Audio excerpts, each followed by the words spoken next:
Oui, donc Donc on je passe te à la dernière laisse. séquence du webinaire. Donc il nous reste une dernière intervention où on va sortir un peu du numérique et on va parler de projets de territoire qui s'appuient sur les recherches culturelles participatives pour créer notamment des collectifs. Et donc je vais laisser la parole tout de suite à Vincent Guichard, donc, qui est directeur de l'établissement public de Bibract, et à Jean-Baptiste Binge, je ne sais pas si j'écorche votre nom, Ok. c'est ça, qui est directeur de la Maison du patrimoine oral de Bourgogne. Donc vous avez une dizaine de minutes et puis on prendra quelques questions après. Donc, on va essayer de faire un exercice à deux et en plus en se partageant la parole alors qu'on n'est pas au même endroit. Donc, voilà, c'est du live. Hein, donc, vous nous excuserez d'avance. Donc, on est honoré d'être là. On a un peu l'impression d'être intrusif. En fait, on vient à la remorque de la présentation qui a été faite sur le projet Bulio, Bibract et moi. Donc, vous voyez le même fond d'écran de bouquins d'archéologie. Mon établissement a en responsabilité la gestion dans toutes ses dimensions d'un site patrimonial archéologique relativement important. Et ce site archéologique est le support d'un certain nombre d'actions de recherche et de recherche appliquée, notamment dans le domaine de l'utilisation des outils numériques à la chaîne opératoire de l'archéologie, dont le projet dont on vous a parlé tout à l'heure était un aspect. On porte également un projet d'innovation territoriale qui est en train de se construire dans le cadre d'un contrat avec le ministère de l'Environnement, dans le cadre de la politique des grands sites de France. Et jusqu'à présent, on a envisagé ces différents aspects de façon assez déconnectée. Et les réflexions des dernières semaines, et qui ont notamment été, ont pu le temps de mûrir un rythme accéléré dans la période du confinement, où on avait finalement un peu plus de disponibilité les uns et les autres. Ça nous a permis de voir quoi, peut-être ce que l'on faisait sur une facette du numérique peut être inspirant sur le projet territorial. Alors pour finir de me présenter les enjeux de sciences participatives dans le domaine de l'archéologie, rappeler de façon rapide et brutale que l'archéologie métropolitaine en France, jusqu'aux années 70, était à 90% le fait d'archéologues amateurs, dont j'étais à l'époque, et que dans les années 80, notamment avec la professionnalisation de l'archéologie, on a eu de cesse de mettre de côté les amateurs, hein, qui aujourd'hui occupent une place tout à fait minime dans la production archéologique, hein, et même une place qui est gênante parce qu'en repoussant aux marges les amateurs, on a fait d'un certain nombre d'entre eux des prospecteurs clandestins qui vont piller les sites archéologiques. Donc c'est une vraie urgence aujourd'hui de raccrocher les wagons avec ces amateurs qui sont très nombreux, je dirais pour le bénéfice de la recherche archéologique et également évidemment, comme pour toutes les disciplines scientifiques, je dirais pour une réappropriation du patrimoine archéologique par nos concitoyens. Et enfin, et ce sera le projet de notre propos, aussi pour faire en sorte que la recherche scientifique partagée soit une ressource pour construire un commun un commun territorial. Pardon. Et bien évidemment, nous, je veux dire qu'on est très stimulé par les réussites qui ont été faites par nos collègues du naturaliste. Hein. J'ai à côté de moi, il se cache Romain Julliard, qui est lui aussi à Bibract aujourd'hui. On doit causer tout à l'heure. Vraiment, c'est très stimulant hein, de voir ce que vous êtes arrivé à faire. On est vraiment loin derrière vous et c'est un enjeu très important. Jean-Baptiste, je te passe la balle. Oui, merci Vincent. Donc, bonjour à toutes et tous et merci de cette occasion de pouvoir échanger autant d'expériences. Moi, je représente la Maison du patrimoine oral de Bourgogne, qui est une association d'éducation populaire qui a maintenant une petite douzaine d'années, mais qui est issue du revivalisme des cultures régionales qui a démarré dans les années 70. Donc, l'association actuelle a hérité d'une quarantaine d'années de travail fait sur le terrain. Alors, on travaille, nous, dans tous les domaines de l'oralité, c'est-à-dire qu'on est sur la musique, sur le conte, sur la chanson, la danse, les savoir-faire, etc., etc.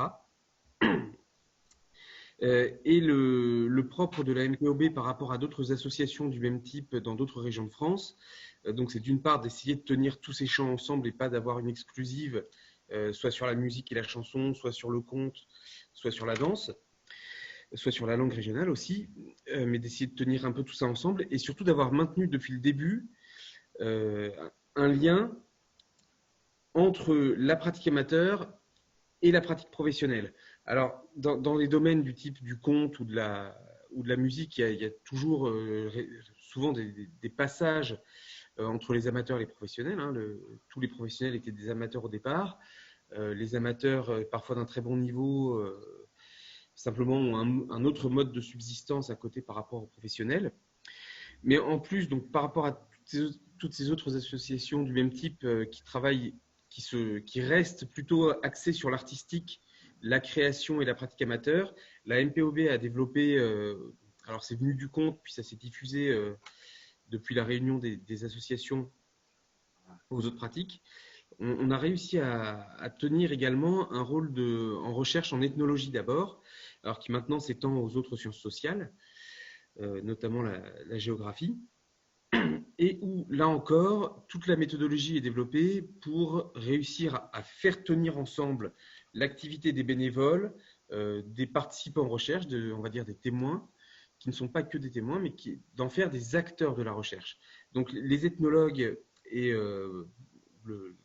les autres chercheurs à la MPOB ont vraiment ça à cœur, de faire des personnes avec qui on travaille, non seulement d'être une source d'information, mais d'être des co-constructeurs des recherches qu'on essaie de mener. Et ils participent vraiment à toutes les phases de la production de la recherche. Alors, on est aidé à cela en ce sens qu'on est une petite équipe de salariés. On est 6 à la Maison du patrimoine oral de Bourgogne pour moins de 5 équivalents temps plein. Sur ces moins de 5 équivalents temps plein, on est 2,5 à peu près, enfin 2,5 équivalents temps plein, à pouvoir à investir une partie de notre temps de travail dans la recherche. Donc c'est évidemment pas, c'est beaucoup sur une équipe de 6, mais c'est très peu par rapport aux besoins et à l'ensemble des projets sur lesquels on est engagé. Donc à chaque fois, le souci, c'est vraiment de réussir à faire tenir ensemble ces différentes dimensions. Apport professionnel, apport des amateurs, apport de l'artistique et apport du scientifique. Ce qui nous rapproche le plus de Bibract et ce pourquoi on s'est engagé avec eux sur certains projets de territoire, c'est qu'en fait, on est situé tout près. On est à peine une trentaine de kilomètres, en tenant compte du fait que les routes sont en lacet. Donc, à vol d'oiseau, on est vraiment tout près. On partage donc un lien très fort, un ancrage territorial commun dans le Haut-Morvan. Pour préciser les choses, donc le Haut-Morvan, c'est de la moyenne montagne et c'est classé au niveau national comme un territoire de l'hyper-ruralité. C'est-à-dire qu'il y a très peu de monde. On est dans une densité de population d'à peine 10 habitants au kilomètre carré. Et ce n'est pas forcément facile d'essayer de monter ensemble des projets collectifs. D'où l'importance de tenir ensemble les différents acteurs du territoire. Et dans le monde de la recherche, donc, il y a l'EPCC de Bibract, évidemment. Et puis, il y a la MPOB qui a produit un projet qui a été reconnu comme ethnopôle par le ministère de la Culture, qu'on appelle la fabrique sociale orale, qui cherche à mettre en avant le fait que ces pratiques de l'oralité, que ce soit dans l'artistique ou dans le scientifique, permettent de créer du lien social et de monter des projets de territoire pour faire vivre ce territoire-là. Vincent, je te repasse la parole. Oui, brièvement. Donc, il s'agit véritablement, comme vous l'a dit Jean-Baptiste, d'essayer de créer des communs pour créer du lien social, pour que ce territoire avance de façon un peu plus satisfaisante, dans un contexte où on a beaucoup de problèmes à régler, qui sont des problèmes notamment assez caractéristiques de l'hyper-ruralité aujourd'hui, liés à la déprise agricole, liés au relâchement des liens sociaux, etc., etc.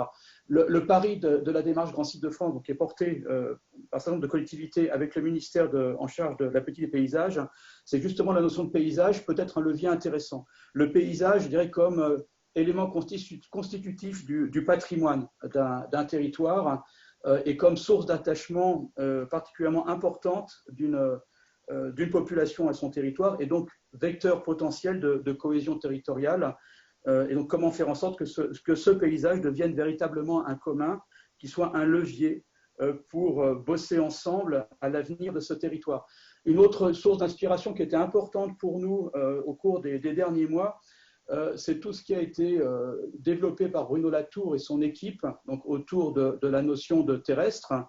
On a vu l'alternative politique des dernières décennies entre la globalisation et le repli sur le local identitaire n'est pas du tout satisfaisant. Il propose que donc la troisième voie est la voie du terrestre.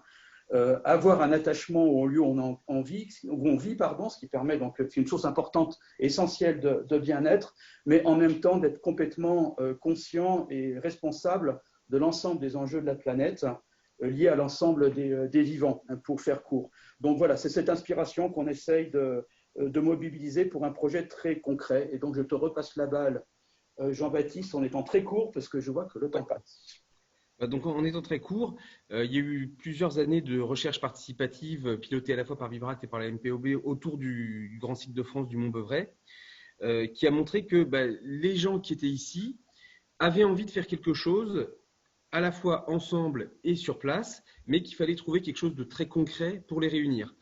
Il s'agit de réunir à la fois donc, les habitants permanents et puis les résidents secondaires, les élus, les professionnels qui sont présents sur place et avec qui parfois il peut y avoir des clashs pour des questions d'intérêt, hein, les agriculteurs, les forestiers, etc., les artistes et les chercheurs. Donc le but, ça n'est pas tellement d'éviter les conflits entre tous ces gens-là, c'est plutôt d'identifier des objets, des points dans le paysage qui permettent de réunir tout le monde autour d'une table de travail et parfois de casser ces clivages en trouvant des points d'intérêt communs. Donc, ont été identifiés entre autres les chemins et les cours d'eau qui donnent une entrée qui permet de travailler ensemble sur quelque chose de très concret, de physiquement présent, mais qui permet d'avoir une réflexion sur le très long terme à la fois dans le passé et dans le présent, et où chacun peut trouver quelque chose qui le rattache à ça. Voilà, j'ai essayé de faire très court. Vincent, je te repasse la parole pour la fin. Oui, donc où on en est aujourd'hui, donc on en est dans une réflexion de fin de période de confinement où rien n'est complètement calé, avec deux pistes qui rejoignent, j'espère, les préoccupations des participants à ce séminaire. La première, qui est de développer un projet de sciences participatif transversal, c'est-à-dire interdisciplinaire, si on peut, sur un territoire délimité. Notre terrain de jeu fait à peu près 20 km de côté, pour vous donner une échelle sur laquelle on travaille. Construire, je dirais, que la grande bibliothèque du patrimoine de ce petit micro-territoire sous ses aspects de biodiversité, de patrimoine matériel sous toutes ses formes, notamment de patrimoine archéologique, et également de patrimoine immatériel, donc ce qui est le cœur de métier de la Maison du patrimoine oral de Bourgogne, avec déjà des expériences positives que l'on peut piquer auprès d'autres. Et je pense notamment dans le domaine de la recherche participative territoriale en archéologie. Il y a pas mal de projets extrêmement intéressants et avancés en Europe du Nord. On est très en retard en France sur ce sujet. Donc ça, c'est un premier volet. Voilà, construire ensemble commun au travers de cette démarche scientifique participative. Le deuxième volet, c'est aussi d'utiliser les outils que vous utilisez pour vos démarches de sciences ouvertes et de sciences participatives pour créer du collectif beaucoup plus largement que sur le volet scientifique et patrimonial. Donc, au sein de la communauté d'à peu près 2500 habitants qui travaillent sur ce territoire et des personnes, notamment des experts, qui sont connectés à ce projet, qui peuvent l'alimenter. Par exemple, un exemple tout à fait concret de ce qu'on est en train de monter en ce moment, on s'est aperçu qu'un élément patrimonial très très fort, mais qui n'était pas explicité sur ce territoire, est un réseau exceptionnellement dense de chemins ruraux. Jean-Baptiste vient de l'évoquer. Maintenant, on est en train de mettre en place, on essaye de mettre en place un outil de gestion partagée de ce réseau de chemins. On a 1000 km de chemin à gérer sur un territoire de 20 km sur 20 de 1500 habitants. Donc, faites le ratio de combien de mètres chacun doit faucher chaque année pour qu'il soit, pour que ça marche. Donc, il faut, comment pouvons-nous construire un outil très opérationnel pour ce faire, pour prendre cet exemple-là. Et ceci donc, se met en place également, je dirais, dans le cadre d'une gestion qui va s'ouvrir de la démarche Grand Site de France, qui est une démarche essentiellement portée par des établissements publics aujourd'hui, le mien et le Parc naturel régional du Morvan. Et on vient d'installer un collectif qui s'appelle Chemin, comme par hasard, qui avec des membres de la société civile, également des experts, enfin des gens extrêmement variés qui veulent s'impliquer dans cette démarche expérimentale, qui se pense comme un tiers-lieu territorial. Et donc, dans le cadre duquel, je dirais que les outils que vous développez nous intéressent beaucoup.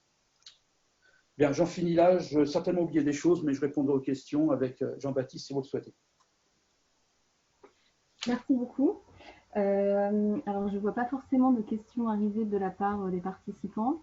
Moi, je trouve que ce qui était intéressant, justement, c'est la dimension territoriale. On a parfois l'impression que c'est plus simple sur un territoire relativement limité de mobiliser les habitants, etc., et les différentes personnes, voilà, de les impliquer. On voit que vous ne faites pas non plus l'économie enfin, ce n'est pas forcément le cas, et que vous ne faites pas l'économie aussi des outils numériques. Et du coup, peut-être que si vous pouvez revenir un peu sur ce lien finalement entre les démarches de territoire, les partenariats, etc., et puis d'autres outils aussi numériques de mobilisation, de participation, voilà, c'est un élément qui peut être intéressant. Nous, à la MPOB, on a toujours eu vraiment à cœur de réunir les gens physiquement autour d'une pratique. Alors, ça peut être la musique, le conte, un repas partagé, etc., etc. Et évidemment, pendant le confinement, on s'est retrouvé un peu face à une vraie question, comment on fait maintenant? Alors, on s'est rendu compte, certes, que ces moments de réunion ensemble dans le monde réel étaient absolument fondamentaux et qu'on ne pouvait effectivement pas s'en passer. On s'est chacun rendu compte de ça durant le confinement, en voyant que notre travail ne faisait plus forcément sens s'il n'y avait pas de vraies réunions.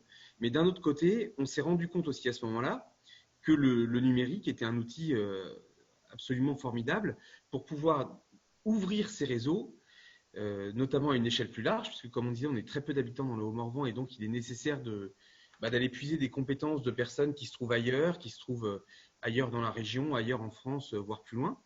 Et que si on veut réellement avoir des échanges là aussi réguliers, les emails ne sont pas forcément suffisants et donc le numérique là apporte quelque chose. Alors, il faut trouver un équilibre qui soit satisfaisant, ce qui n'est pas toujours facile, mais à la fois le domaine numérique et le domaine concret réel de la rencontre physique peuvent s'équilibrer, doivent s'équilibrer l'une l'autre si on veut que le projet puisse avancer de manière satisfaisante. Vincent, si tu veux ajouter quelque chose?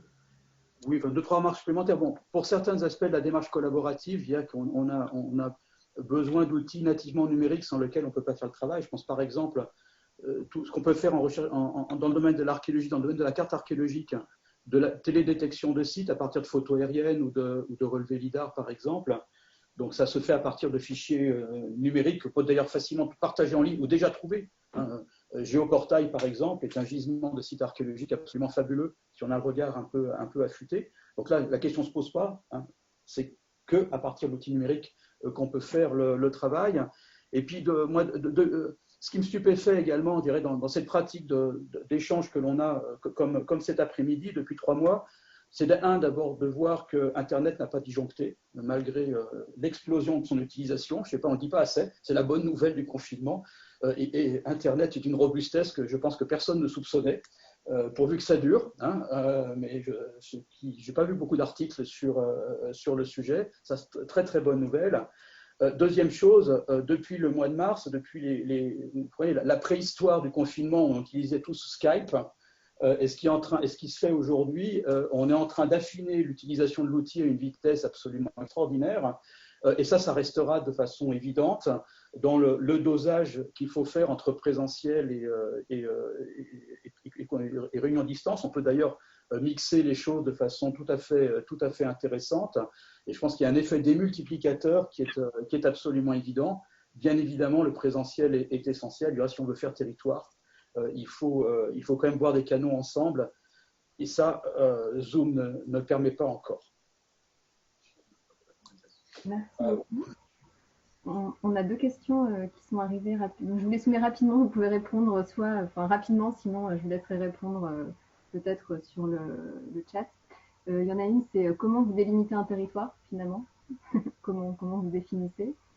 Et ensuite, c'est quel est le nombre de non-spécialistes dans les différents projets, donc comment vous arrivez aussi à associer les habitants, je pense, d'une manière plus générale. Alors, le territoire, il y a 2 façons. D'abord, on peut ne pas le délimiter de façon précise, et puis on espère bien que ce projet expérimental contaminera d'autres territoires, notamment en périphérie.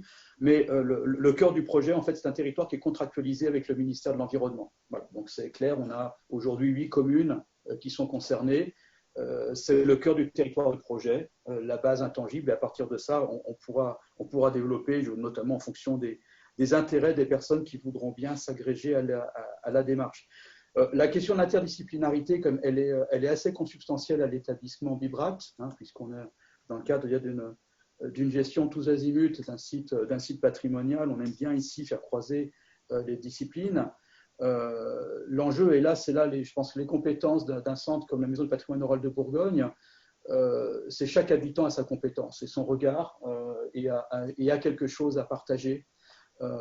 Et c'est le pari aussi non pas de mettre au même niveau la parole de l'expert et la parole de l'habitant, mais d'avoir un dialogue entre ces deux façons d'appréhender le territoire. Déjà, les habitants ont l'historicité de l'usage du lieu que n'a pas l'expert qui arrive, et ça, c'est absolument essentiel pour notre démarche.